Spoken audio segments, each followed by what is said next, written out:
একবার ঈসা আলাইসাল্লাম এক কবরের ফাঁসে দিয়ে যাইতেছিলেন। তখন উনি দেখতেছেন যে কবরের ভিতরে খুব আযাব হইতেছে। এর কিছুদিন পর, অর্থাৎ কয়েক বছর পরে, উনি আবার ওই কবরের ফাঁসে দিয়ে যাইতেছিলেন। তখন উনি দেখতেছেন যে ওই কবরের ভিতরে আযাব হইতেছে না, বরং আযাবের পরিবর্তে বেহেশতের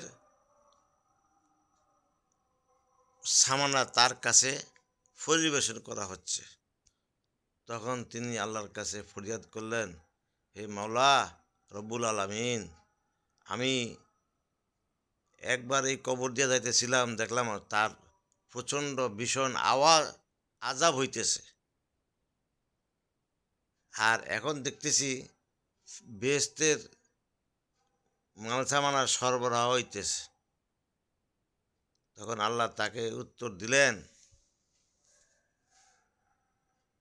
হে ঈসা, এই ব্যক্তি যখন মারা যায় তখন তার গর্ভে একটি সন্তান ছিল।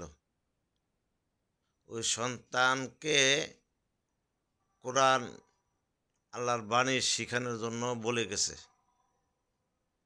স্ত্রী তার কথা অনুযায়ী ওই গর্ভের সন্তানকে মক্তবে দিছে, আল্লাহর কোরআন পাঠ করতেছে।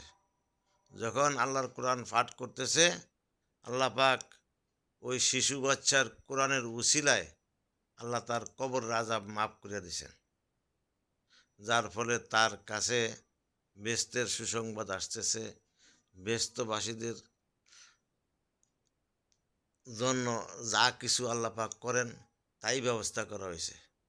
এই জন্য আমরাও আমাদের ছেলে মেয়েদেরকে কোরআন শিখাবো, পরকাল সম্বন্ধে অবগত করাবো, যাতে নামাজ কালাম পড়ে সেই ব্যবস্থা করব। আমরাও এরকম কবরের শান্তিতে থাকতে পারবো।